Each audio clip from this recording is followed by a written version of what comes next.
मैनावती ने कहा, हो बोली मैना ये रिश्ता ना मंजूर है, बोली मैना ये रिश्ता ना मंजूर है। देखा जब शिव का पाना गजब हो गया, बोली मैना ये रिश्ता ना मंजूर है।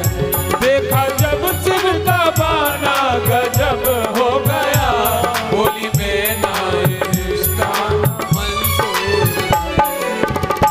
कहने लगी मैनावती, जिसका घरवार नहीं कोई कारोबार नहीं, वो मेरी लाडली को खाना क्या खिलाएंगे।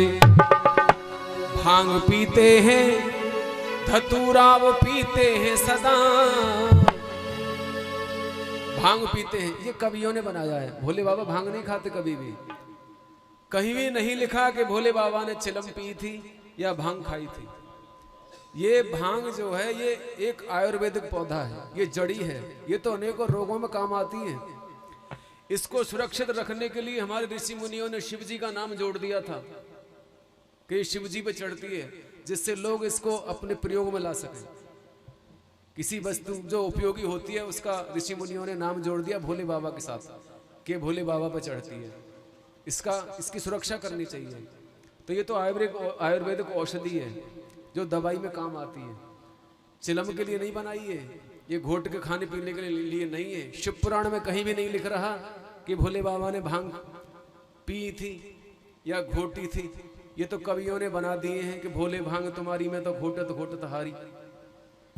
ऐसा ये रोचकता लाने के लिए प्रसंग डाल दिए जाते हैं। तो कहती है मैनावती, जिसका घरवार नहीं कोई कारोबार नहीं, वो मेरी लाडली को खाना क्या खिलाएंगे। भांग पीते हैं धतूरा वो खाते हैं सदा, वो मेरी लाडली को खाना क्या खिलाएंगे। जहर दे दूंगी मगर ऐसा न होने दूंगी, जो मुस्कुराई सदा उसको न कभी रोने दूंगी। अभी तो मैंने रूप को देखा है, जब मैं ही डर गई तो मेरी बेटी देखेगी तो उसका क्या हाल होगा। क्योंकि रूप को देखेगी गौरा मेरी डर जाएगी, और सांप बिच्छू से भला बच्चा खुद को कैसे पाएगी। कैसे बचा पाएगी? तो कैसे फक्कड़ के घर जाएगी लाडली, कैसे फक्कड़ के घर जाएगी लाडली, कैसे फक्कड़ के घर जाएगी लाडली। सब हंसेगा जमाना गजब हो गया, बोली मैना ये रिश्ता न मंजूर। देखा जब शिव का बाना गजब हो गया, बोली मैना ये रिश्ता न मंजूर है। मैनावती कहने लगी, मैंने सुना है कि इनके पास आने जाने के लिए न रथ न हाथी घोड़ा है, और जहां जाएंगे इसे बैल पर ही बिठाएंगे। जो भी सम्मान किया करते हैं दुनिया वाले, हमको देखेंगे और हमारी हंसी उड़ाएंगे। लोग कहेंगे इनको यही दूल्हा मिला था क्या? त्रिलोकी में और कोई योग्य दूल्हा ही नहीं था कन्या के लिए? किसी ने कहा, अरे माता आप क्या कह रही है, ये त्रिलोकीनाथ हैं, ये भोलेनाथ हैं, त्रिलोकीनाथ हैं। मैनावती कहने लगी, मैं कैसे मान लूं कि त्रिलोकीनाथ है शंकर, न कुछ भी हाथ में है खाली खप्पर।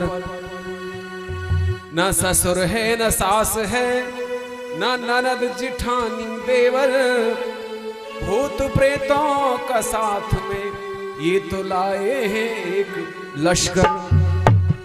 जो बैंड बाजा बजा रहे थे ना, उनसे कहा बंद करो ये बजाना, 3 घंटा से बजा रहे हो,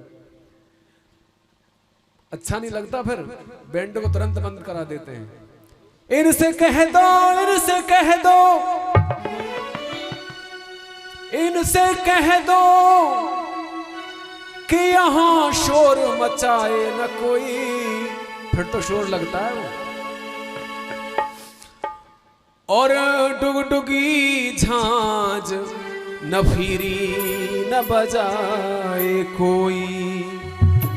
मैनावती कहती है और जिसके माँ बाप का कुछ नहीं है पता, जिसके माँ बाप का कुछ नहीं है पता, है ये किसका घराना गजब हो गया, बोली मैना ये रिश्ता न मंजूर है। देखा जब शिव का बाना गजब हो गया, बोली मैना ये रिश्ता न मंजूर है। मैनावती कहने लगी हाय मेरा तो भाग्य ही फूट गया, अब मैं क्या करूं। किसी ने कुछ न कहा, किसी ने कुछ न किया, किसी ने कुछ दिखा के लूट लिया, और किसी ने ना न करी तो किसी ने हाँ करा के लूट लिया। सप्तऋषियों ने तप करा के लूट लिया, और मुनि नारद ने रेखा दिखा के लूट लिया। विष्णु ने चक्र सुदर्शन चला के लूट लिया, और ब्रह्मा ने सिर हिला दाढ़ी लगा के लूट लिया। और कहने लगी मैं तो लुट गई हर प्रकार से, मैं लुट गई, मैं लुट गई, मेरा सब कुछ लुटा के लूट लिया, और एक भिखमंगे को दूल्हा बना के लूट लिया। और कहती है वो जिसकी लगती हजारों बरस की उम्र, वो जिसकी लगती हजारों बरस की उम्र, वो जिसकी लगती हजारों बरस की उम्र, जिसकी लगती हजारों बरस की उम्र, ऐसे बूढ़े को ब्याहना गजब हो गया, बोली मैना ये रिश्ता न मंजूर है। देखा जब शिव का बाना गजब हो गया, बोली मैना